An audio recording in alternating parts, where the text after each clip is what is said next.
Week-end sans repos pour le président Charles Blé Goudé. Pour sensibiliser les populations à s'inscrire massivement sur la liste électorale, le président du COJEP a choisi la méthode de proximité pour mieux faire passer son message. Après sa visite dans plusieurs villages du Gontougo, c'est le village de Bassadzin dans la région de Lamé qui a accueilli Charles Blé Goudé. Le dimanche 18 août, la communion était totale entre le fils du pays et le peuple atié. Sortie de guerrières et de danses populaires.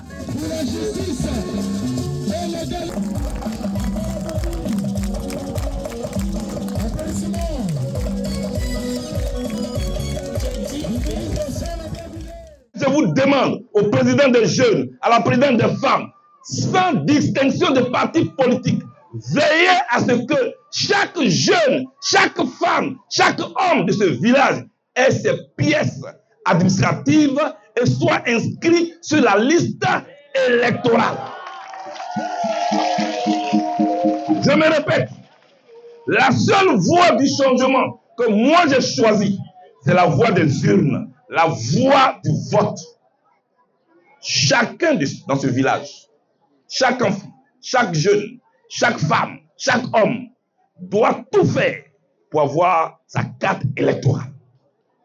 Pour y arriver, tu dois avoir ta carte d'identité. Et vous devez travailler à cela.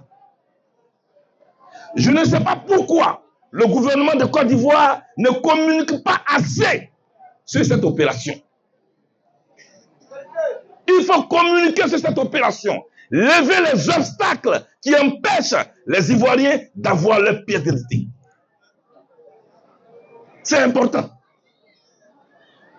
Pour que demain, massivement, vous alliez voter. Parce que ce n'est pas normal que seulement 3 millions puissent décider pour 30 millions d'individus. Ce n'est pas normal.